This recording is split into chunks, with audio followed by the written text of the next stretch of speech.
नमस्कार, सिटी न्यूजच्या बुलेटिनमध्ये प्रेक्षकांचं मनपूर्वक स्वागत। आज दिनांक 18 एप्रिल 2026 वार शनिवार। बातमीची सुरुवात करूया सुविचार मालेने। आनंद हा बाहेरून मिळालेला नसून आपल्या आतून उमटणारा असतो। आत्मसंतुष्टी हा खरा आनंद आहे। आजचा सुविचार बघितला, आता बघूया बातमीपत्राच्या ठळक बातम्या। या हेडलाईन्सचे प्रायोजक आहेत बीटीपी यात्रा ग्रुप अमरावती।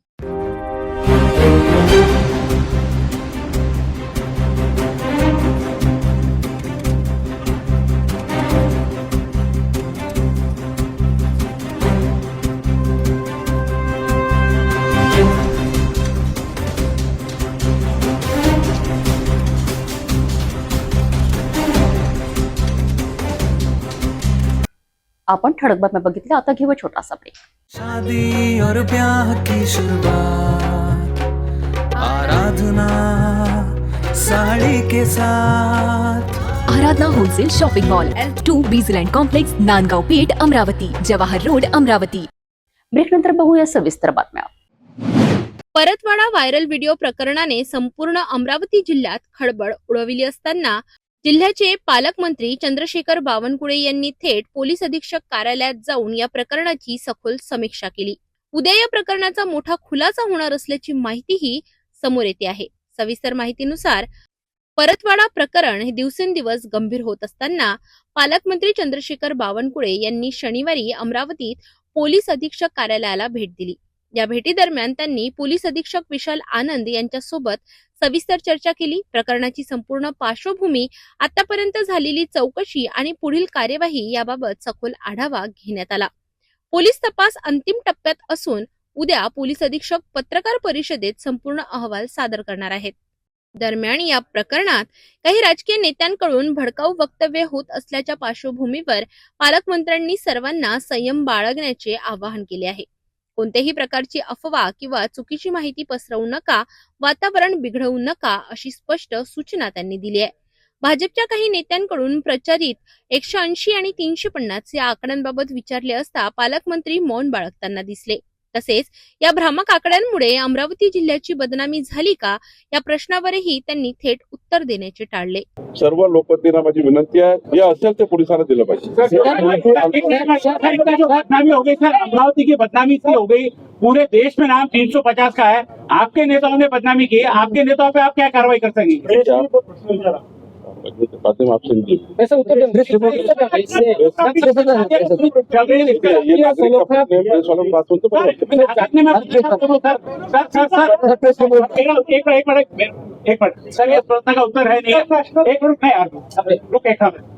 बैठकीनंतर माध्यमांशी बोलताना बावनकुळे म्हणाले, उद्या संपूर्ण सत्य जनतेसमोर येईल।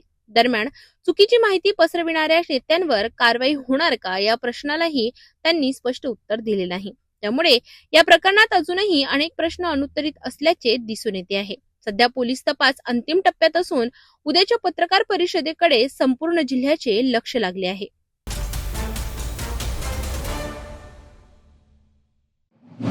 असतील त्या पोलिसांना दिल्या पाहिजे।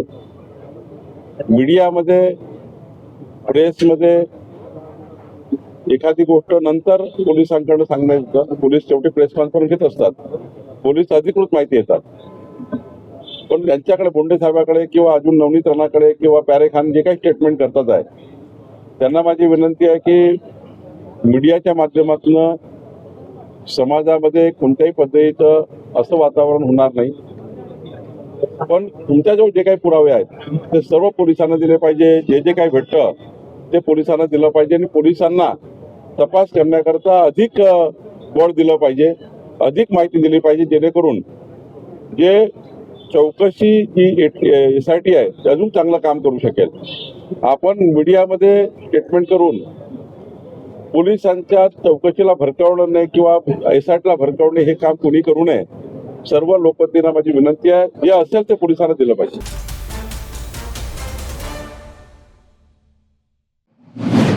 आयांचा कुणीतरी लवगुरू होता आणि तो सगळ्या टिप्स त्या आयांना देत होता, काय नेमकी तुमच्याकडे माहिती आहे? मी अमरावतीला SP सोबत संपूर्ण जो त्या ठिकाणी या घटनेचा, या कृत्याचा काय काय तपास झाला याच्या माझे रोज चर्चा सुरू आहे।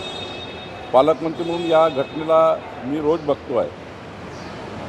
यामध्ये अजून काही जे आम्हाला कडक कारवाई करायची आहे, अजून त्या ठिकाणी फॉरेन्सिक त्या ठिकाणी रिपोर्ट्स यायचे आहे.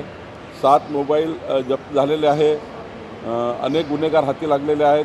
त्यामुळं याची जे व्याप्ती लक्षात घेता ॲडव्हान्स प्रणाली वापरून किंवा देशामध्ये वेगवेगळ्या पद्धतीच्या ज्या या ठिकाणी खोजबीन करणाऱ्या डिजिटल माध्यमाच्या माध्यमातून जे काही या ठिकाणी फॉरेन्सिक लॅबॉरेटरी वगैरे आहे याचा लवकरात लवकर रिपोर्ट मिळाला पाहिजे.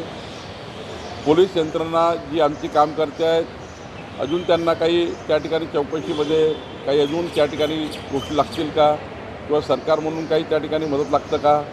शेवटी SP आणि आमची SIT खूप ताकदीने चौकशी करतायत. माननीय मुख्यमंत्री देवेंद्र फडणवीसजी रोज मॉनिटर करतायत. मी सुद्धा रोज चर्चा करतो आहे. आमचं संपूर्ण प्रशासन या घटनेवर लक्ष ठेवून आहे. एकच विनंती सर्वांना आहे, SITचा येत नाही तोपर्यंत या घटनेची जास्त राजकीय वाच्यता करू नये. चौकशीवर कुठला दबाव येईल किंवा या चौकशीवर कुठला त्या ठिकाणी चौकशी भरकळेल असे कोणतेही वक्तव्य कोणी करू नये असं मला वाटतं.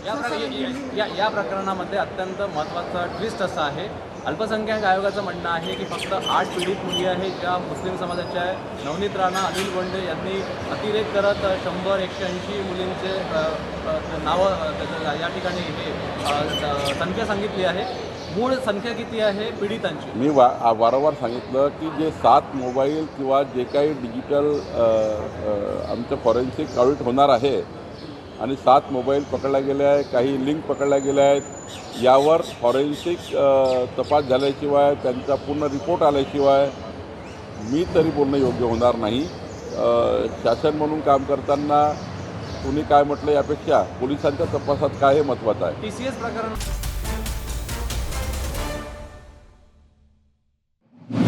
जो बदनामी हो गई सर, अमरावती की बदनामी इसलिए हो गई, पूरे देश में नाम 350 का है. आपके नेताओं ने बदनामी की, आपके नेताओं पे आप क्या कार्रवाई कर सकेंगे? एक मिनट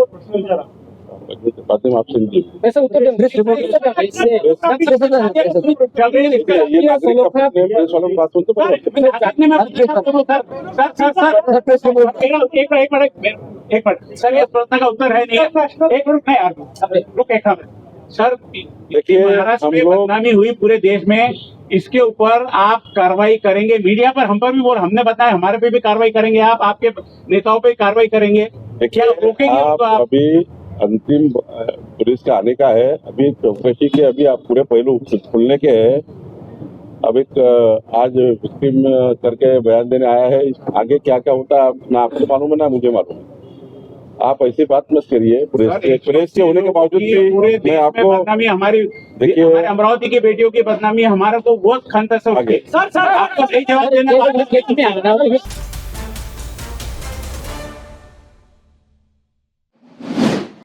अमरावतीत लव जिहादच्या कथित प्रकरणांवरून वातावरण तापलेलं पाहायला मिळतंय. शहरातील राजकमल चौक येथे बजरंग दलाच्या वतीने लव जिहादच्या कथित वाढत्या घटनांविरोधात धरणे आंदोलन करण्यात आले. या आंदोलनात शेकडो कार्यकर्त्यांनी सहभाग घेत जोरदार घोषणाबाजी करत निषेध व्यक्त केला.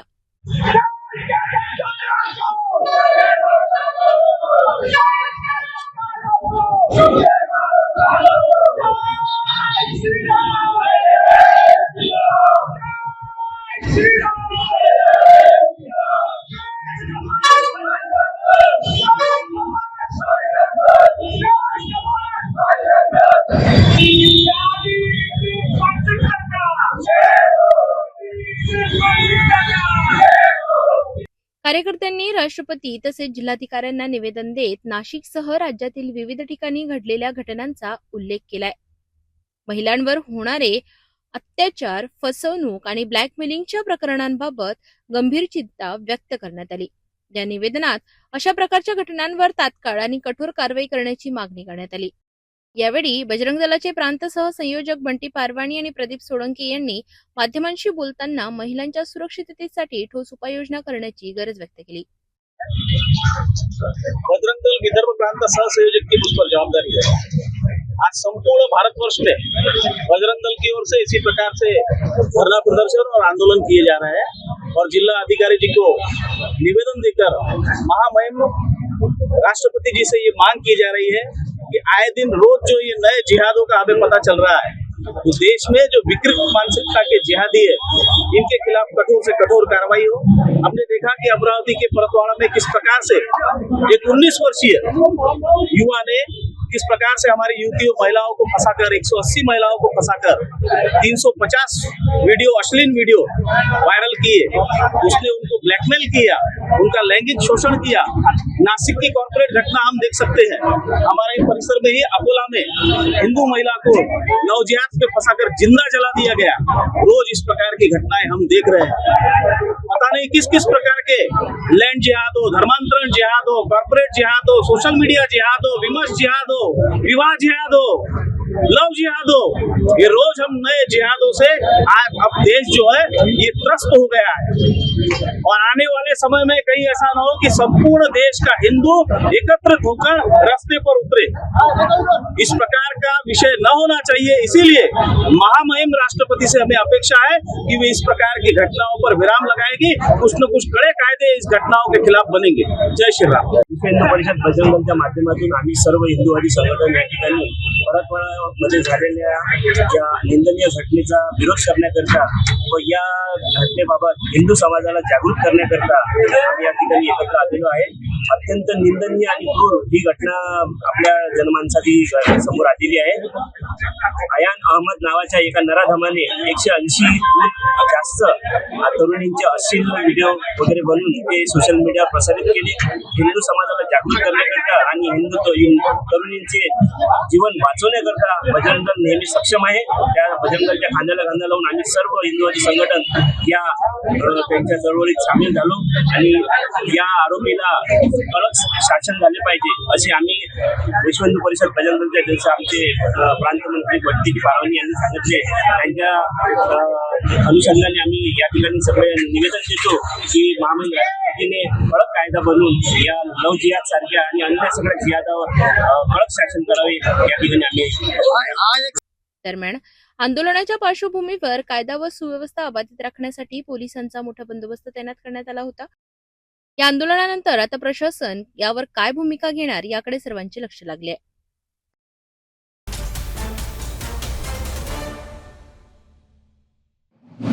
अमरावती महानगरपालिका महापौर दालनात पालकमंत्री चंद्रशेखर बावनकुळे यांच्या अध्यक्षतेखाली शहरातील प्रभाग विकासासंदर्भात महत्वपूर्ण आढावा बैठक पार पडली। या बैठकीत आमदार रवी राणा, मनपा आयुक्त वर्षा लड्ढा, स्थायी समिती सभापती, गटनेते तसेच मनपाचे वरिष्ठ अधिकारी उपस्थित होते। बैठकीदरम्यान शहरातील पाणी पुरवठा सुधारण्यासाठी विविध उपाययोजनांवर विशेष भर देण्यात आला। प्रत्येक प्रभागातील विहिरी महानगरपालिकेकडे हस्तांतरित करण्याचा प्रस्ताव मांडण्यात आला, ज्यामुळे पाणी टंचाईवर नियंत्रण मिळविण्याचा प्रयत्न केला जाणार आहे। तसेच नागरिकांना पीआर कार्ड उपलब्ध करून देण्यासाठी प्रशासनाने अधिक गतीने काम करावे आणि त्यानंतर रमाई घरकुल योजनेचा लाभ प्राप्त नागरिकांपर्यंत पोहोचवावा असे निर्देश देण्यात आले।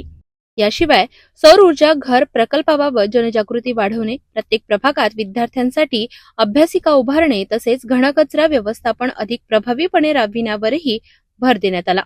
पालकमंत्री बावनकुळे यांनी सर्व नगरसेवक आणि अधिकाऱ्यांना नागरिकांच्या समस्यांकडे गांभीर्याने लक्ष देत त्यांच्या सतत संपर्कात राहून त्वरित निराकरण करण्याचे निर्देश दिले। शहराच्या सर्वांगीण विकासासाठी घेतलेल्या निर्णयांची अंमलबजावणी कितपत प्रभावीपणे होते याकडे आता अमरावतीकरांचे लक्ष लागले आहे। बऱ्यापैकी आज आम्ही प्लॅन करून दिला, ॲक्सिडेंटचा प्लॅन करून दिला, व्यापारी संकुलाचा प्लॅन करून दिला, लवकर बटे पूर्ण व्यापारी पीआर कार्ड सर्व 20,000 घरांना पट्टे वाटप या महिन्यापासून पट्टे वाटप चालू होईल। पट्टे वाटप तुम्ही त्या ठिकाणी योजना तयार करून दिली, 63 पट्टा क्लिअर झाला, 37 क्लिअर करायचे ते 63 वाटप त्या ठिकाणी नगरसेवक के अंदर प्रधानमंत्री आवास घर मंजूर त्यांना पट्टा वाटप पहिला आता सरसकट वाटप।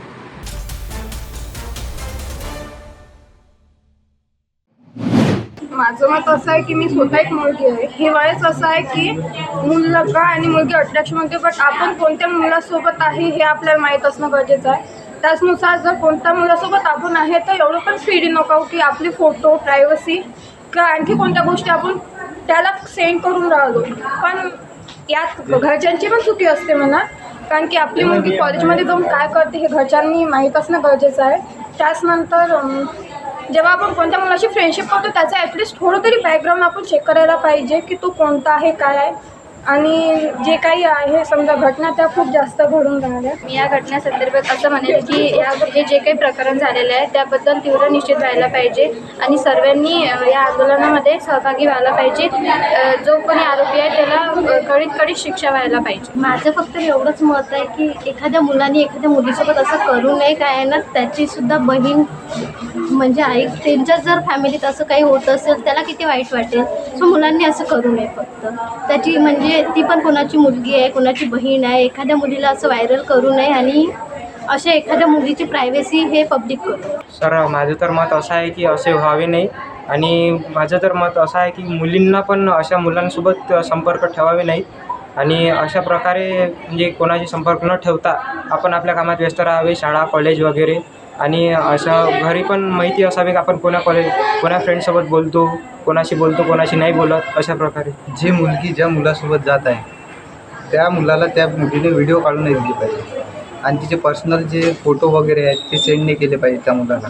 पोलीस तपास करत आहे. कारण काय आहे, याच्यामागे ब्लॅकमेलिंग आहे का, मुलींना ब्लॅकमेलिंग केलं जात आहे का, किंवा मुलींना कुठल्या प्रकारचं प्रलोभन दिलं जात होतं जेणेकरून इतक्या 180 मुली त्याच्याकडे आकर्षित केल्या जातं. याला काही मदत कोणी करत होतं का? कारण 180 मुलींवर प्रेम करणं म्हणजे कितीतरी खर्च करणं आहे आणि हा खर्च कोण करत होतं, ह्यातला कोणी आर्थिक मदत करत होतं का, ह्याचा खऱ्या अर्थानं तपास आपण पोलीस यंत्रणा करत आहे. याचा उद्देश काय आहे, जरी आता मीडियामध्ये दिसून राहिलेला आहे की होय काही मित्रांमध्ये शर्यत लागलेली आहे, अशा प्रकारच्या शर्यतीमधून तरी 180 मुली त्याच्या प्रेमाच्या विळख्यात येणं हे तरी अशक्य वाटते. म्हणून याच्या मागचा उद्देश अजून काय आहे. याचबरोबर जेवढे हा दोषी आहे याला मदत करणारे तेवढेच जास्तीत जास्त दोषी आहे. खऱ्या अर्थानं आता जे फ्लॅट मालक आहे, मी ऐकलेलं मीडियामध्ये की त्या फ्लॅट मालकाकडे लोकांनी कंप्लेंट केली होती पण त्यांनी त्याच्याकडे दुर्लक्ष केलं. अशा फ्लॅट मालकावरही तेवढीच कारवाई व्हायला पाहिजे जेवढी ह्या गुन्हेगारावर होईल. आणि या फ्लॅट्स मालकांसाठी काहीतरी एक सरकारने एक डायरेक्शन देवायला पाहिजे, कोणत्या लोकांना ठेवायचं, कसं ठेवायचं, किती दिवस ठेवायचं. यानिमित्त मला फक्त एवढंच सांगायचं आहे की यामध्ये आता जसं अल्पसंख्याक आयोगाच्या अध्यक्षांनी म्हटलेलं आहे की यामध्ये 180 मुलींमध्ये काही मुस्लिम मुली पण आहेत. त्यामुळं याला जोपर्यंत पोलीस तपास करतात, पोलिसांचं काही निष्कर्ष येत नाही त्यापर्यंत याला कुठल्याही प्रकारचं राजकीय किंवा धार्मिक रूप देऊ नये. त्यामध्ये आणि समाजाचं जे काही एकोपा आहे हा दूर झाला नाही पाहिजे. कुठल्याही मला फक्त या निमित्ताने एवढं सांगायचं की जोपर्यंत पोलिसांचा पूर्ण निष्कर्ष होत नाही, येत नाही, तोपर्यंत कुठल्याही अफवेवर आपण लक्ष द्यायला नको. आणि एक पॅरेंट्स म्हणून आपल्या पाल्यांच्या हालचालीकडे फार डोळ्यात तेल टाकून आपण लक्ष ठेवलं पाहिजे, जेणेकरून आपला पाल्य गुन्हेगारीकडे गेला नाही पाहिजे. त्याचप्रमाणे कुठल्या गुन्हेगाराच्या सानिध्यात आला नाही पाहिजे आणि कुठल्याही गुन्हेगाराचा आपला पाल्य सावध होता कामा नये. एवढंच मला या प्रसंगी सांगायचं आहे. खूपच निंदनीय गोष्ट आहे. हे कृत्य घडायलाच नव्हतं पाहिजे. पण याच्यामध्ये शिकण्यासारखा आणि बाकीच्या गोष्टी अशा आहे की हे कृत्य झाल्यावर कोर्टाने खूप मोठे पाऊल उचलायला पाहिजे. समोर एक उदाहरण द्यायला पाहिजे की असे समोर कधीच घडलं नाही पाहिजे. हे म्हणजे असं एक एक्झाम्पल सेट करायला पाहिजे. अशी कठोरात कठोर शिक्षा न्यायालयाने द्यायला पाहिजे की एक भीती आणि भीतीचं वातावरण न तयार करता एक त्याच्यातून गोष्ट समजायला पाहिजे. धार्मिक वळण न देता, राजकीय वळण न देता हे जे झालेलं आहे त्याच्यात न्यायालयाने मोठं कर्तृत्व करायला पाहिजे आणि त्याच्यातून मार्ग काढायला पाहिजे. कठोरातला कठोर शिक्षा करून त्याच्यात धार्मिक वळण देऊन काही फायदा नाही. सर्वात अगोदर ज्या मुली आहेत त्या मुलींना समजायला पाहिजे, मुलं ओळखता आले पाहिजे. आजकाल काय झालेलं आहे, सोशल मीडियामुळे ह्या घटना भरपूर घडत आहे. समोरचा मुलगा कोण आहे ह्या मुलींना जाणीव नाही आहे. कशामुळे? सोशल मीडियामुळे. ह्या अशा प्रकारच्या घटना घडू नाही म्हणून काही प्रमाणात आपण सोशल मीडियाला सुद्धा दोष देऊ शकतो. कारण की सोशल मीडियामुळे ह्या सर्व घटना घडत आहेत. मोबाईल झाला, इंटरनेट, तुमचा फेसबुक, इंस्टाग्राम यावर मुली आणि मुलं यांचं एवढं कम्युनिकेशन वाढलेलं आहे सध्या की अतिशय मोठ्या प्रमाणात वाढलेलं आहे. त्यामुळे या घटनेचा मी जाहीर निषेध करतो. खऱ्या अर्थानं आज महाराष्ट्रामध्ये ज्या प्रकरण सुरू आहे, जसं एक नाशिकचं खरंच प्रकरण असो की परतवाड्याचा अयान प्रकरण असो, ह्यामध्ये ज्या प्रकारे महिलांना शोषित करण्यात आलं, त्यांची पिळवणूक करण्यात आली, त्यांची बदनामी करण्यात आली, यामुळं महाराष्ट्राच्या प्रतिमेला एक काळिमा फासलं गेलं. आणि आज ज्या प्रकारे या प्रकरणाला वेगळे अँगल देऊन, किंवा तो नाशिकचा असो की परतवाड्याचा असो, याला जो वेगळा अँगल दिला जात आहे, किंवा राजकारणी लोकांनी ज्या याला जातीय समीकरण वापरून आपल्या राजकीय फायद्यासाठी जो मुद्दा आणि चर्चेला जात आहे, त्यामुळं आपलं राज्य, महाराष्ट्र राज्य हा उत्तर प्रदेश किंवा बिहार सारख्याही पेक्षाही कृतीला न शोभणारं राजकीय परिस्थितीतून आपण निघत आहोत असं वाटत आहे. आणि मला असं वाटते की येणाऱ्या कालावधीमध्ये महाराष्ट्र सरकारने किंवा केंद्र सरकारने ज्या महिलांप्रती जो विधेयक आणतो, नारी शक्ती म्हणून जो विधेयक आणणार होते, त्याची अंमलबजावणी चांगल्या प्रकारे त्यांनी करावी. परतवाडा येथील घडलेली घटना हे अतिशय निंदनीय आहे. याचा आम्ही निषेध करतो. जाती, धर्म सगळं प्रांत सोडता ज्या महिलांवर अत्याचार झाला, ज्या मुलींवर अत्याचार जो व्यक्त केलेला आहे, झालेला आहे, यांचा आम्ही निषेध करतो. आणि तो कुठल्याही समाजाचा असो, हिंदू असो, मुस्लिम असो, बुद्ध असो, या कुठल्याही समाजाचा असो, त्याला जास्तीत जास्त शिक्षा झाली पाहिजे, जेणेकरून शिक्षा झाल्यानंतर जेणेकरून त्यांचा जो मेसेज आहे हा सगळं महाराष्ट्रावर पसरला पाहिजे की नाही बा कुठलं जात भात हे न फक्त त्याला शिक्षा झालेली आहे आणि कठोरात कठोर शिक्षा करण्यात यावी ही आमची मागणी आहे. माझा तर याविषयी असा निर्णय आहे की केंद्र सरकार आणि महाराष्ट्र सरकारने याबाबत एक कठोर कायदा तयार करून अंमलात आणावा आणि जास्तीत जास्त आरोपीला जास्तीत जास्त शिक्षा व्हावी झाली पाहिजे, असा कठोर निर्णय घ्यायला पाहिजे. म्हणजे काहीतरी समाजामध्ये याचा आळा बसेल, बस एवढंच. पालकांना एवढंच आव्हान आहे की आपल्या घरच्या लेडीजवर, मुली असो या पत्नी असो, यांच्यावर लक्ष ठेवून वाच करणे आणि काही घटना जर घडली असं वाटलं तर त्या बाईने म्हणा की मुलीने म्हणा आपल्या पालकाजवळ ही गोष्ट शेअर करायला पाहिजे. म्हणजे जेणेकरून काय घटना घडली, कसं काय घडत आहे, तर हे जर सांगितलं तर पुढची ही घटना घडू शकत नाही.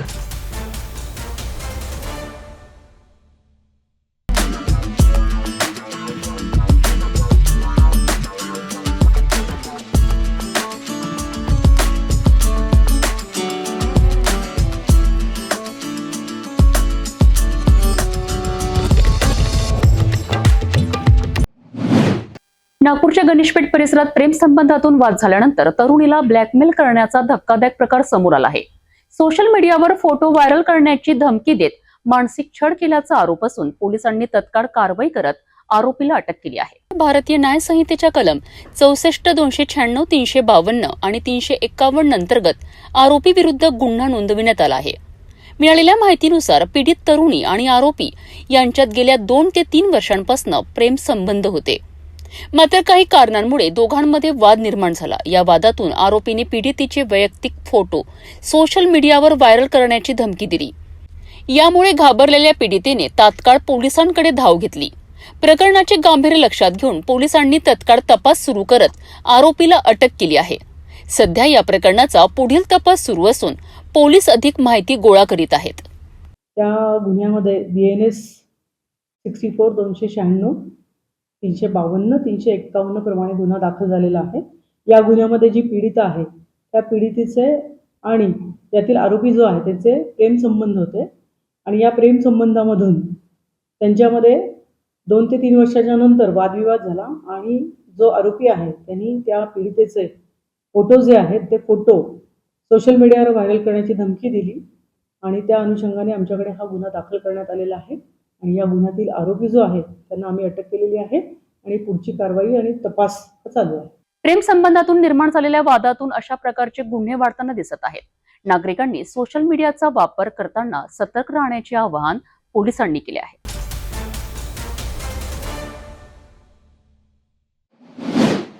नागपूर शहरात कायदा आणि सुव्यवस्थेला थेट आव्हान देणारी धक्कादायक घटना घडली आहे.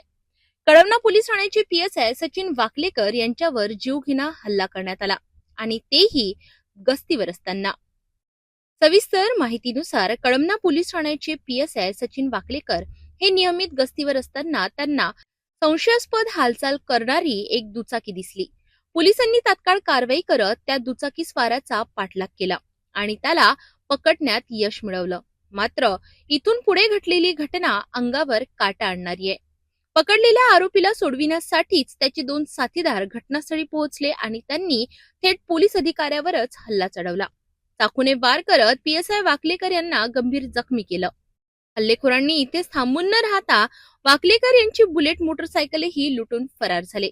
या घटनेमुळे संपूर्ण पोलीस यंत्रणा हादरली आहे. मात्र पोलिसांनी वेगाने हालचाल करत तिन्ही आरोपींना अटक करण्यात यश मिळवलंय. अटक करण्यात आलेल्या आरोपींमध्ये महेंद्र उर्फ मयंक उईके, धर्मेंद्र सयाम आणि सोनू मरस कोल्हे यांचा समावेश आहे. हे तिन्ही आरोपी मूळचे छिंदवाडा येथील असून नागपुरात मजुरी करीत होते. या घटनेमुळे एक मोठा प्रश्न उभा राहतो. पोलीसच सुरक्षित नाही तर सामान्य नागरिकांचं काय?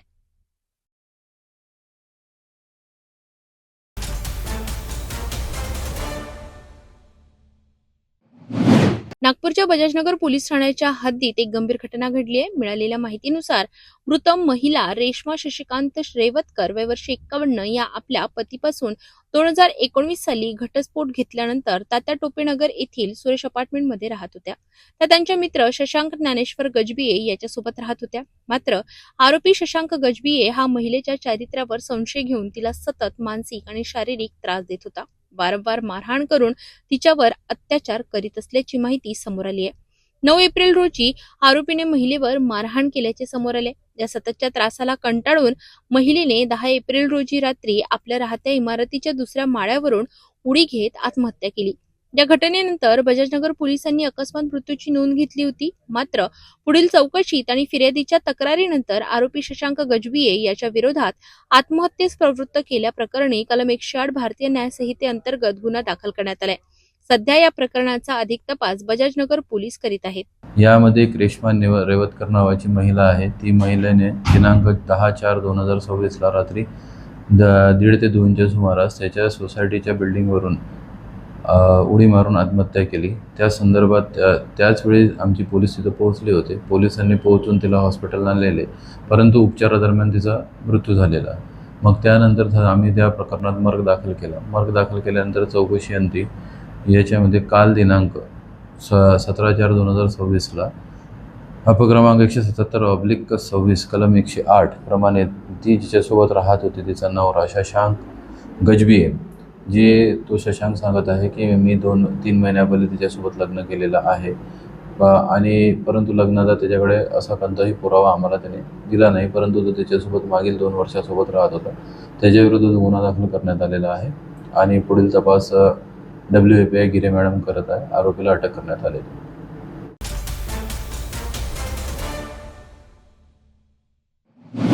नागपूरच्या बजाजनगर पोलीस ठाण्याच्या हद्दीत वर्धा रोडवरील रामदासपेठ परिसरात एक धक्कादायक घटना समोर आली आहे. गणेश बच्चूमल पंजवानी आणि अनिल राजकुमार वलिच्छा या आरोपींनी इलेक्ट्रिक स्कूटर विक्रीचे दुकान सुरू केले होते.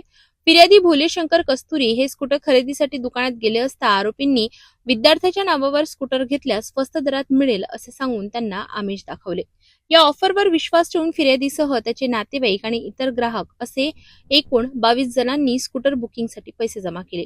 10 जानेवारी ते 17 मार्च दरम्यान आरोपींनी एकूण 6,55,000 रुपये घेतले. मात्र पैसे घेतल्यानंतर आरोपींनी कोणतीही स्कूटर दिली नाही आणि दुकान बंद करून फरार झाले. या घटनेनंतर पीडितांनी बजाजनगर पोलीस ठाण्यात तक्रार दाखल केली. तक्रारीच्या आधारे पोलिसांनी आरोपींविरुद्ध फसवणुकीचा गुन्हा नोंदविला असून पोलीस उपनिरीक्षक पंकज बावने पुढील तपास करीत आहेत. यातले 2 आरोपी आहे गणेश पंजवानी आणि अनिल वच्छिला म्हणून, दोन्ही राहणार वर्ध्याचे. यांनी इंस्टाग्रामवर एक स्टुडंटसाठी डिस्काउंटेड ई बाईक म्हणून 27,000ला आम्ही ई बाईक देतो म्हणून यांनी एक इंस्टाग्रामवर एक ॲड रील चालवला. त्यांचं ऑफिस रामदासपेठला आहे असं म्हणून सांगितलं. ते त्या ठिकाणी ऑफिस पण होतं आणि बऱ्याच लोकांनी त्याच्यात पैसे पण भरले. त्याच्यात लोकांनी 20,000 रुपये त्यांना ॲडव्हान्स म्हणून पे केला आणि बाकीचे 7,000 रुपये गाडी भेटल्यानंतर त्यांना मिळतील असे त्यांनी सांगितले. तर त्या संदर्भात त्यांना 20,000 रुपये घेऊन सुद्धा त्यांनी बाईक वगैरे दिली नाही. तर मागच्या 1 महिन्यापासून आम्हाला अशा तक्रारी प्राप्त होत होत्या. त्यामध्ये जवळजवळ 32 बाईक बुक झालेल्या आहेत. एका जो फिर्यादी आहे, फिर्यादीने 9 बाईक बुक केलेल्या होत्या आणि इतर 22 लोकांनी बाईक बुक केलेल्या होत्या. अशा जवळजवळ 32 बाईक्स होत्या. तर त्या आरोपींनी खोटं फॉल्स कमिटमेंट करून लोकांकडून पैसे घेतले आणि बाईक्स दिल्या नाही, म्हणून या दोन्ही आरोपीविरुद्ध गुन्हा दाखल करण्यात आलेला आहे. PSI भावने हे तपास करीत आहे. लोकांना आमचं हेच आव्हान आहे की इंस्टाग्रामच्या रील्स किंवा ऑथेंटिक बाईक कंपनी यांच्या वेबसाईट, ओरिजिनल वेबसाईट पेजवर जावे आणि तिथून जाऊन ते खात्री करावे की त्यांनी खरंच यांना एजन्सी वगैरे दिली आहे का, किंवा या संदर्भात त्यांचा कायदेशीर अधिकार आहेत का, किंवा त्यांना ते बाईक पाहिल्या आहेत का. आणि जर तुम्ही 20,000 रुपये भरायला तयार असाल तर थोडेसे पैसे जास्त टाकून 27,000 लगेच भरून तुम्ही ते बाईक लगेच घ्यायला पाहिजे होती. कारण हे नवीन कंपनीज आहेत आणि बऱ्याचदा या नवीन कंपनीजचं गॅरंटी नसते. त्याच्यामुळे जुन्या कंपन्यावर भरोसा करावा असं मला वाटतं.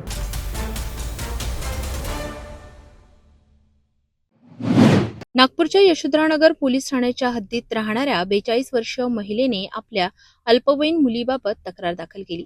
तक्रारीनुसार जायद मुमताज शेख वय वर्ष 25 राहणार निजामुद्दीन कॉलनी बैतुल्ला मस्जिदी मागे हा गेल्या 2 वर्षांपासून तिच्या मुलीला सतत पाठलाग करीत होता. आरोपीने मुलीला चाकू दाखवून धमकावत कपडे काढण्यास सांगितल्याची गंभीर बाब समोर आली आहे. मात्र आरोपीची ओळख पटत नसल्यामुळे यापूर्वी तक्रार दाखल करण्यात आली नव्हती. 16 एप्रिल रोजी रात्री पीडित मुलगी शेजारील लग्न समारंभातून जेवण करून घरी परतत असताना आरोपी पुन्हा तिचा पाठलाग करीत होता. घाबरलेल्या मुलीने आरडाओरड केल्यानंतर परिसरातील नागरिकांनी तात्काळ धाव घेत आरोपीला पकडले आणि पोलिसांच्या ताब्यात दिले. या प्रकरणी यशोधरानगर पोलिसांनी आरोपी जायद शेख विरोधात BNS कलम तसेच पॉस्को अंतर्गत गुन्हा दाखल केला असून आरोपीला अटक करण्यात आली आहे. दिनांक 16 एप्रिल रोजी रात्री 11 वाजता फिर्यादीची जी पीडित मुलगी आहे ती शेजारच्यांच्या लग्नाच्या कार्यक्रमात जेवण करून घरी येत असताना सदर आरोपी जैद मुमताज शेख हा तिचा पाठलाग करत असताना सदर मुलगी त्याला पाहून घाबरून ओरडत घरी गेली.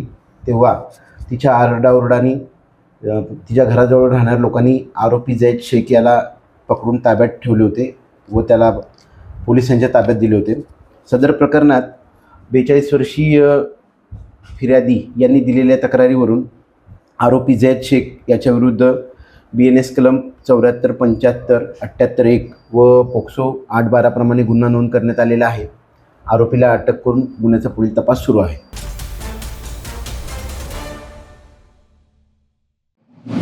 नागपूर शहरातील सदर पोलीस स्टेशनमध्ये दाखल तक्रारीनुसार आरोपी हे शहरात 4 स्पा सेंटर चालवितात. धरमपेठ येथील एका स्पामध्ये काम करणाऱ्या मॅनेजर आणि नोकराने संगनमत करून फिर्यादींना ब्लॅकमेल करण्याचा कट रचला. आरोपींनी फिर्यादींचा कथित व्हिडिओ आपल्या ताब्यात असल्याचे सांगत तो व्हिडिओ घरच्यांना आणि सोशल मीडियावर व्हायरल करण्याची धमकी दिली. तसेच पैसे न दिल्यास जीवे मारण्याची ही धमकी देण्यात आली. या धमकीला घाबरून फिर्यादींनी आरोपींना तब्बल 8 लाख रुपये दिले. मात्र पैसे घेतल्यानंतरही आरोपींनी व्हिडिओ डिलीट न करता पुन्हा 2 लाखांची मागणी केली. यावेळीही पैसे न दिल्यास व्हिडिओ सोशल मीडियावर व्हायरल करणार आणि नातेवाईकांना पाठवणार अशी धमकी देण्यात आली. तसेच गावात आल्यावर जीवे मारण्याची धमकी देण्यात आली. या प्रकरणी पोलिसांनी गुन्हा दाखल केला असून प्राथमिक तपासात आरोपी आसाम राज्यातील असल्याचे समोर आले आहे. सध्या आरोपी फरार असून त्यांचा शोध घेण्यासाठी तपास पथक पाठविण्यात आले आहे. पोलिसांनी नागरिकांना आवाहन केलं आहे की अशा प्रकारे कोणीही सोशल मीडियावर व्हिडिओ व्हायरल करण्याची धमकी देत असेल, पैसे मागितल्यास तात्काळ पोलिसांशी संपर्क साधावा किंवा 112 क्रमांकावर तक्रार नोंदवावी. तक्रारदारांचे नागपूर शहरामध्ये एकूण 4 स्पा चालवतात. त्याच्या धरमपेठेतील स्पा मध्ये एक मॅनेजर आणि एक नोकर त्या ठिकाणी काम करत आहेत. यातील नोकर आणि मॅनेजर यांनी आपसात कट रचून संगनमत करून यातील जे तक्रारदार आहेत त्यांच्या संबंधातला कुठला तरी व्हिडिओ त्यांच्याकडे आहे असे सांगून तो व्हिडिओ त्यांच्या घरी पाठवून किंवा समाजामध्ये व्हायरल करून बदनामी करण्याचा धमकी देऊन जर का 10 लाख रुपये नाही दिले तर जीवे मारू, त्याचबरोबर हा व्हिडिओ सर्व समाज माध्यमामध्ये व्हायरल करू अशी धमकी दिली होती. त्याला घाबरून आरोपींनी तक्रारदारांनी आरोपीला तडजोड करून 8 लाख रुपये दिले आणि त्या बदल्यात तो जो व्हिडिओ आहे त्याची आरोपींकडे मागणी करून डिलीट करण्यासाठी विनंती केली. यातील आरोपींनी ते 8 लाख रुपये स्वीकारून खंडणी स्वरूपात तो व्हिडिओ तक्रारदारांना परत न देता नंतर पुन्हा जाऊन पुन्हा या व्हिडिओच्या बदल्यामध्ये जर व्हिडिओ पाहिजे असेल तर 2 लाख रुपये अजून द्यावे लागतील अशी धमकी दिली. त्याचबरोबर व्हिडिओ जर 2 लाख रुपये जर नाही दिले तर सदरचा व्हिडिओ समाज माध्यमामध्ये व्हायरल करू, तसंच फिर्यादीच्या जे नातेवाईक आहेत त्यांच्या नातेवाईकांना व्हिडिओ पाठवू आणि फिर्यादींनी जर पैसे दिलेच नाही तर फिर्यादी ज्यावेळेस त्यांच्या गावाकडे जातील त्यावेळेस त्यांना त्या ठिकाणी जीवे मारवाची धमकी दिली. अशा तक्रारीवरून गुन्हा दाखल असून यातील आरोपी जे आहेत मूळ गाव त्यांचं राहणार आसाम जिल्ह्यातील आहे, आसाम राज्यातील आहेत. सध्या मिळून आलेला तपास निष्पन्न झालाय की आरोपी सध्या त्यांचे मूळ गावी निघून गेलेले आहेत. तर आरोपींचा शोध घेण्याकरिता आम्ही तपास पथक त्या ठिकाणी पाठवत आहोत.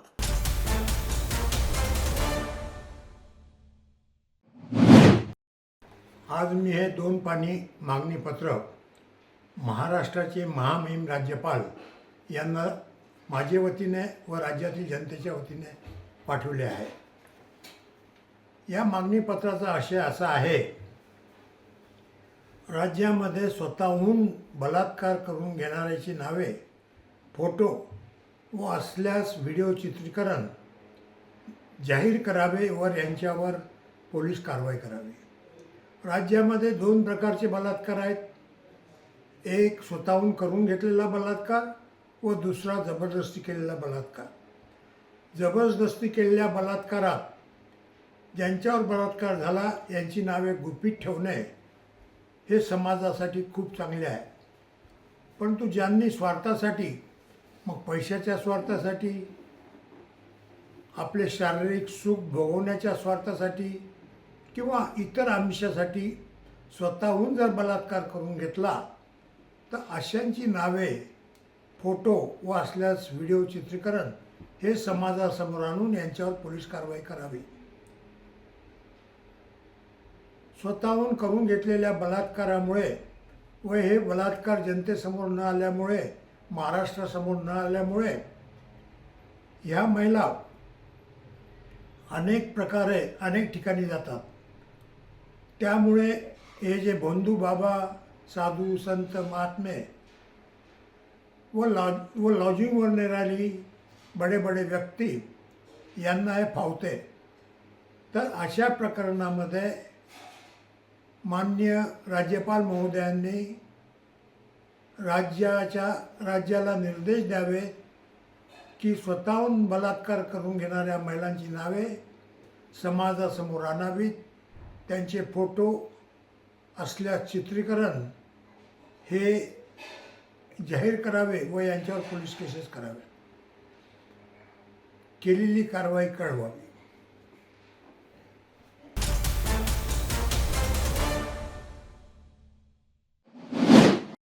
बुलढाणा जिल्ह्यातील मेहकर शहरात बस स्थानकाकडे जाणाऱ्या मुख्य रस्त्याची अत्यंत दयनीय अवस्था समोर आली आहे.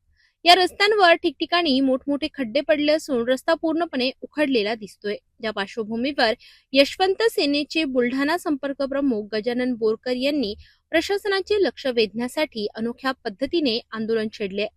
त्यांनी थेट रस्त्याच्या मधोमध असलेल्या खड्ड्यात बसून रास्ता रोको आंदोलन केलं. या आंदोलनामुळे काही काळासाठी वाहतुकीवर मोठा परिणाम झाला आणि तब्बल 1 तास ट्रॅफिक जाम निर्माण झाला. वाहन चालकांना मोठ्या अडचणींना सामोरे जावे लागले. आंदोलनकर्त्यांचा आरोप आहे की या खराब रस्त्यामुळे अपघातांचे प्रमाण वाढले आहे. यापूर्वीही या मार्गावर अनेक छोटे मोठे अपघात झाले असून नागरिकांचा जीव धोक्यात आहे. वारंवार तक्रारी करूनही प्रशासनाकडून कोणतीही ठोस कारवाई होत नसल्याचा आरोप करत रस्त्याची तात्काळ दुरुस्ती करण्याची मागणी आंदोलनकर्त्यांनी केली आहे. या आंदोलनानंतर प्रशासन जागे होणार का आणि रस्त्याची दुरुस्ती तातडीने होणार का याकडे सर्वांचे लक्ष लागले आहे. पोलीस स्टेशन आणि डीवायएसपी ऑफिस यांना निवेदन दिलेले आहे. निवेदनाची आतापर्यंत कुठे दखल नाही घेतली आणि हे आपलं ज्याच्या अंडरमध्ये हा रस्ता येतो, आम्ही बिहांड तिकडे गेलो तेव्हा आमच्या अंडरमध्ये नाही, एमएस या ठिकाणी तेव्हा आमच्या अंडरमध्ये नाहीये, नगरपालिकामध्ये आमच्या अंडरमध्ये नाहीये. मग हे रस्ता कोणाच्या तरी हातीत असेलच ना. तर हे काम तहसीलदार, एसटीओ आणि आपले डेप्टी कलेक्टर यांनी सर्वांना पत्र देऊन याचा मार्ग आतापर्यंत त्यांनी मोकळा करायला पाहिजे होता. म्हणजे गड्डा बुजून त्यांनी आतापर्यंत कुठलीच दखल घेतली नाही. आणि तहसील समोर पण सुद्धा तहसीलदार साहेब यांनी MSRD ला आपल्या तहसील ऑफिस समोर रेकॉर्ड टाकण्यासाठी त्यांनी पत्र दिलेले. तिथं वयस्कर लोक परत मुलं मुली तहसीलला जातात, तिथं कुठल्या प्रकारचं गतिरोधक नाही, काहीच नाही, गाड्या सुविधा चालतात, त्याच्यावर कोणी दखल घेत नाही. म्हणजे हे सरकार निवड झोपेचं करून घ्यायला लागलं. त्यांना लोक मेले काय जिवंत आहे का यांच्याशी काही घेतले नाही. यांना निवड झोपा लागला, झोपा बस. आणि आंदोलन करायला लागलं की पहिले पोलीसवाले पुढे घालतात आणि आमच्यावर गुन्हे दाखल करतात. मग हे तसं करायचं, कोणी लोक मारायचे यांना का जिवंत ठेवायचे? तर असं करायचं एक काम करा, बंदूक घ्या AK-47 सगळ्या लोकांना मारून टाका, म्हणजे मग आंदोलन करायचं कामच नाही. या सरकारचा मी जाहीर निषेध करतो, प्रशासनाचा मी जाहीर निषेध करतो.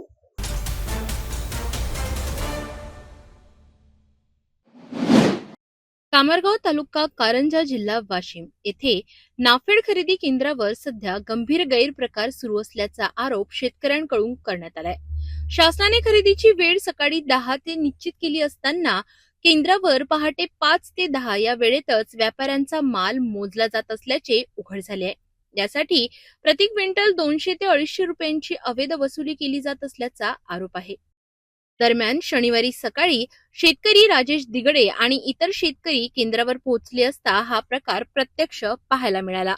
सकाळी 10 वाजल्यानंतर नोंदणीकृत शेतकऱ्यांना बारदाना संपला किंवा कट्टे नाहीत असे कारण देत परत पाठवले जात असल्याचे त्यांनी सांगितले. याहून गंभीर बाब म्हणजे काही व्यापारी इतरांच्या 7 बाऱ्यांचा वापर करून माल विकत असल्याचा संशय व्यक्त होत आहे. त्यामुळे हा प्रकार केवळ नियमभंग नसून मोठ्या रॅकेटकडे निर्देश करत असल्याचे शेतकरी सांगत आहेत. या प्रकरणी जेव्हा शेतकऱ्यांनी केंद्र चालक विद्याधर खाडे यांना जाब विचारला तेव्हा त्यांनी उद्धटपणे उत्तर देत तक्रार केली तरी माझे काहीही होणार नाही अशी धमकी दिल्याचा आरोप आहे. या सर्व प्रकारामुळे संतप्त शेतकऱ्यांनी तात्काळ चौकशी करून संबंधितांवर कठोर कारवाई करण्याची मागणी केली आहे. तसेच सीसीटीव्ही फुटेज आणि 7 बाऱ्यांची तपासणी केल्यास संपूर्ण घोटाळा उघड होईल असा दावा करण्यात आलाय. प्रशासनाने तातडीने कारवाई न केल्यास तीव्र आंदोलन छेडण्याचा इशाराही शेतकऱ्यांनी दिलाय. मी तूर आणि हरभरा इथं ऑनलाईन केलेला आहे. 5 मार्चला मला मेसेज आले हरभऱ्याचे, पण यानं बारदाना नाही म्हणून मोजणी केली नाही. पण आज मी रोज येत असता इथं बारदाना नाही म्हणून खरेदी पण आज सकाळी आलो असता व्यापाऱ्याची मोजणी चालू होती. आणि किती जम चालू आहे? असं चालू आहे 15 दिवस झाले तरी. तुमचा नंबर कधी लागलाय? माझा नंबर 5 मार्चला लागलेला आहे. 5 मार्च पासून तुमचा माल अजून घेतला नाही. त्याच्यानंतर कास्तकाराचा कसा मोजला की व्यापाऱ्याने ते ऑनलाईन केलं आहे, कास्तकारा जवळल्या त्याच्यावर व्यापारी मोजत आहे, पण नाव कास्तकाराचं येत आहे 7 बाऱ्या.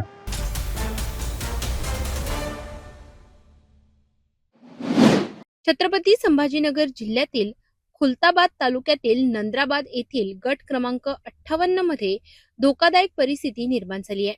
संबंधित शेतकऱ्यांच्या शेतीमधून गेलेली विद्युत वाहिनी जमिनीपासून अवघ्या 4 फुटांवर लोंबकळत आहे. त्या धोकादायक तारांमुळे शेतकऱ्याला शेती करणे अशक्य झाले असून अनेक वर्षांपासून जमीन पडीत पडलेली आहे. विशेष म्हणजे या संदर्भात शेतकऱ्याने वारंवार महावितरण कंपनीकडे तक्रारी केल्यात. गेल्या 11 महिन्यांपासून हा शेतकरी महावितरण कार्यालयात चक्रा मारत असतानाही संबंधित अधिकारी आणि अभियंते याकडे दुर्लक्ष करीत असल्याचा आरोप करण्यात येतोय. या विद्युत वाहिनीमुळे केवळ शेतीच नाही तर शेतातील जनावरे आणि स्वतः शेतकऱ्यांच्या जीवितालाही मोठा धोका निर्माण झालाय. कोणत्याही क्षणी मोठी दुर्घटना घडण्याची शक्यता नाकारता येत नाही. स्थानिकांनीही प्रशासनाकडे तातडीने दखल घेऊन या विद्युत तारांची उंची वाढवावी किंवा त्यांचे पुनर्स्थापन करावे अशी मागणी केली आहे. सध्या आपण आहोत छत्रपती संभाजीनगर मधील खुलताबाद तालुक्यामधील नंद्राबाद या शिवारामध्ये आणि या ठिकाणी आपण बघू शकता ही जी विद्युत वायर जी आहे ही या ठिकाणी या शेतीमधनं अशी आडवी गेलेली आहे. या ठिकाणी तुम्ही जर का बघाल तर एक ट्रॅक्टर किंवा शेतीसाठी लागणारं जे काही सामग्री असेल किंवा जे काही असेल ते या ठिकाणी पोहोचू शकत नाही, कारण की ही जी विद्युत वायर आहे ही यातून आडवी गेलेली आहे. यासाठी या संबंधित गोष्टीसाठी अनेकदा याचिका दिलेली होती, MSEB ला पण दिलेली होती आणि ज्यांनी दिली होती ते शेतकरी आपल्यासोबत या ठिकाणी उपस्थित आहेत. आपण त्याच्याशी बातचीत करूया. सर, काय सांगाल, ही वायर आता इथून गेलेली आहे याच्याबद्दल तुम्ही काही कधी तक्रार केली होती नव्हती केली? हा याच्याबद्दल आम्ही एक 12 महिन्यात तक्रार दाखल केली होती, अर्जही दिला होता. नाही 12वा महिना म्हणजे कोणता 12वा महिना, वर्ष सांगा. 2025 मध्ये. आणि संबंधित साहेबांनाही जाऊन भेटलो, संबंधित वायरमन त्यांनाही वारंवार सांगितलं, त्यांना बोलून घेतलं, त्यांना दाखवलं, तर आजपर्यंत कोणी दखल घेतलेली नाही.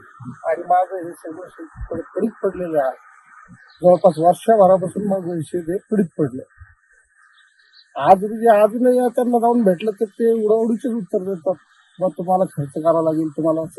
तर तसं पाहिलं तर ह्या वायरचा माझ्या शेतीचं किती संबंध.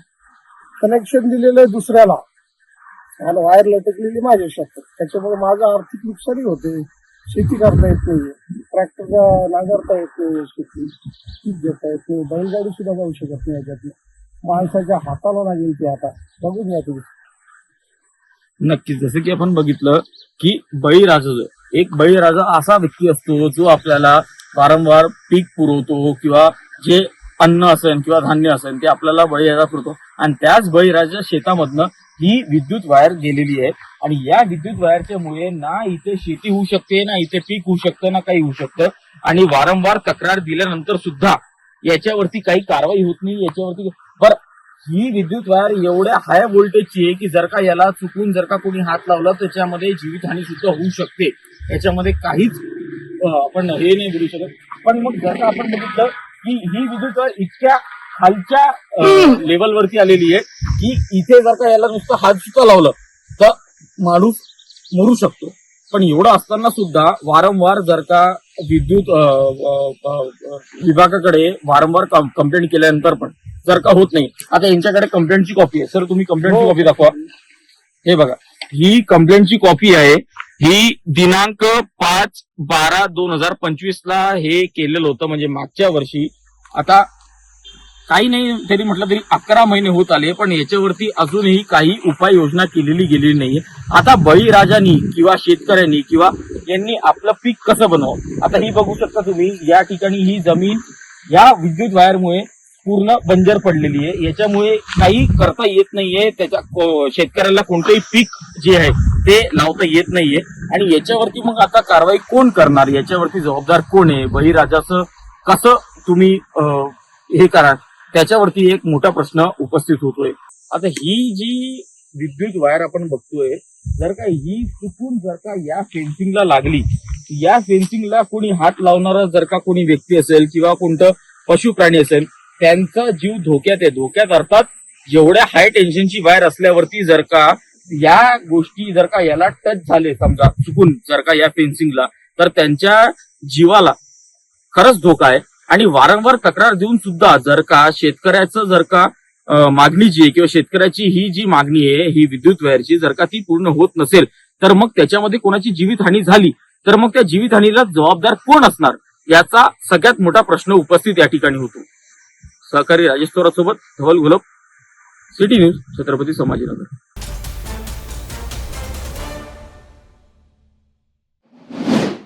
नांदेड जिल्ह्यातील किनवट तालुक्यातील मलकजाम येथील शेतकरी पोतन्ना अंगरवार यांनी सुमारे 5 एकर क्षेत्रावर मक्याची लागवड केली होती. पीक कापून शेतात साठवून ठेवण्यात आले. मात्र अचानक शेतातून जाणाऱ्या विद्युत तारांमध्ये शॉर्ट सर्किट झाल्याने ठिणग्या पडल्या आणि क्षणार्धात मक्याच्या ढिगाऱ्याला आग लागली. आगीने काही वेळातच भीषण रूप धारण केले आणि 5 एकरवरील संपूर्ण मका जळून खाक झाला. या घटनेत शेतकऱ्यांचे लाखोंचे नुकसान झाल्याचा अंदाज व्यक्त केला जातोय. स्थानिकांनी आग विझविण्याचा प्रयत्न केला, मात्र तोपर्यंत मोठे नुकसान झाले होते. घटनेनंतर संबंधित विभागाकडून पंचनामा करण्याची मागणी करण्यात येते. तसेच शेतकऱ्याला तातडीने नुकसान भरपाई देण्याची मागणीही जोर धरते आहे.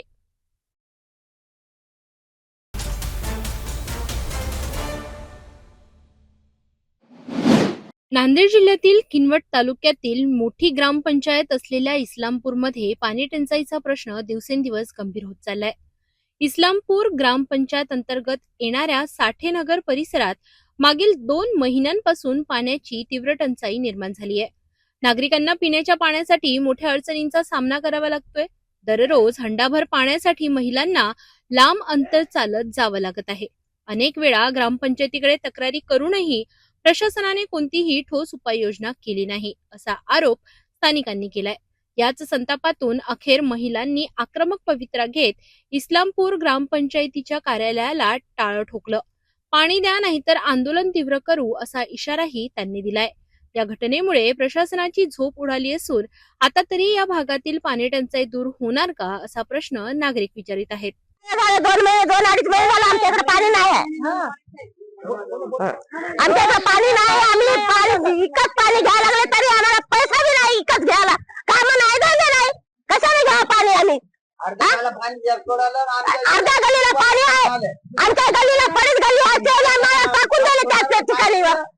खर्च समुद्राच्या विषयाला घेऊन झाली पाण्याची मनमानी करायला लागले. आम्हाला पाणी कशासाठी नाही? याच्यासाठी नाही का पाणी? आम्हाला का गोरा नाही तर बिल्डिंग नाही तर हिरी नाही तर काही नाही तर आम्हाला. आम्ही त्या नळाचा भरोसा नाही बाप्पा माणसं. आम्ही काय करणार? आम्ही कसं जाणार? आम्ही कसं होत आहोत? आम्हाला एक तर कामं नाही तर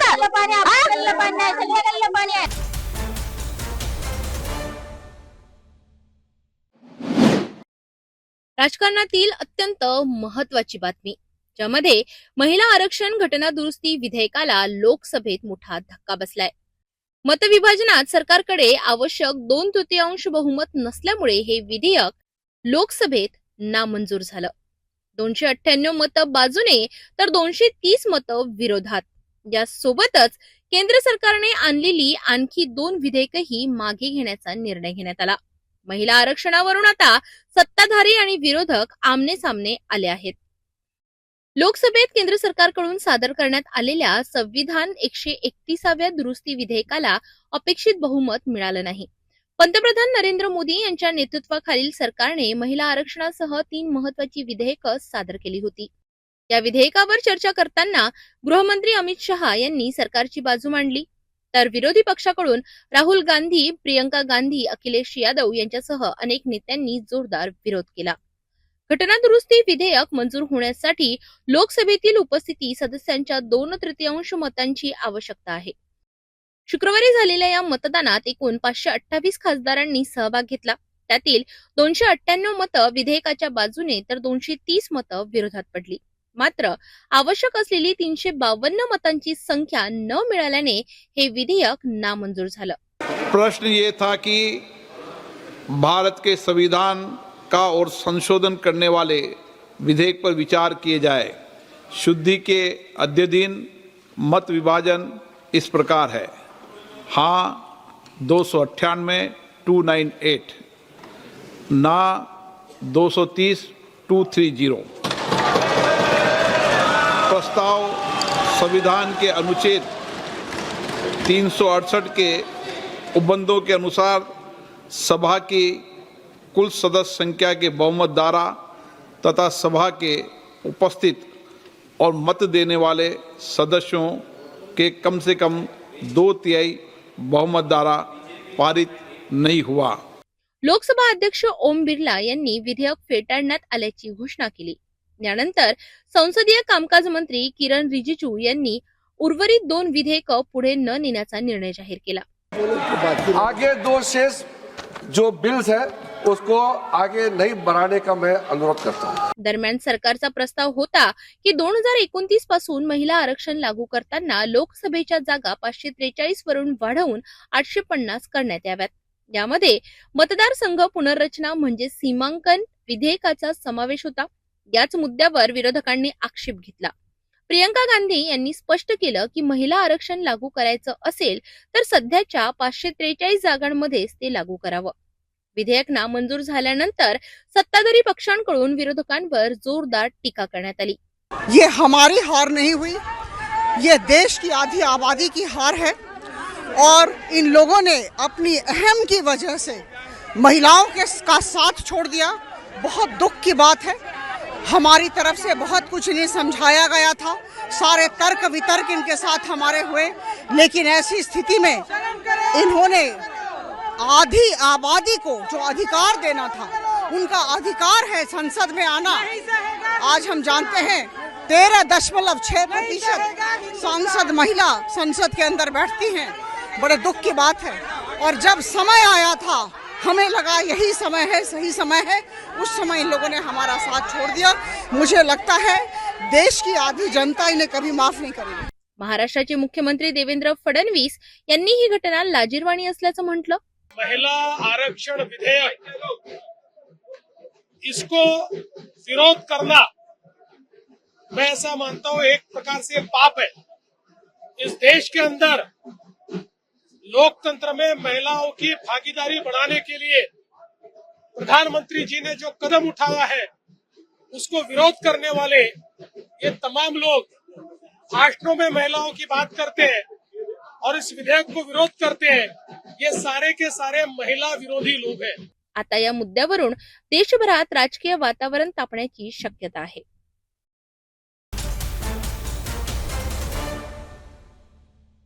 जाता जाता पुन्हा एकदा आजच्या ठळक बातम्या। या हेडलाईन्सचे प्रायोजक आहेत बीटीपी यात्रा ग्रुप अमरावती।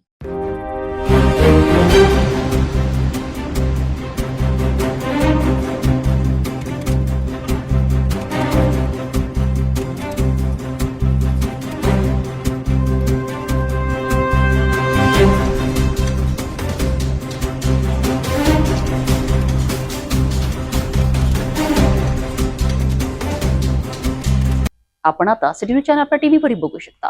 यामध्ये next channel 117, Jio channel 872, GTPL 73, Fastway channel 256 वर बघू शकाल। आता अमरावती जिल्ह्यानंतर विदर्भ आणि महाराष्ट्राचे दर्शक घर बसल्या आपल्या केबल टीव्हीवर सिटी न्यूज बातमी पाहू शकाल।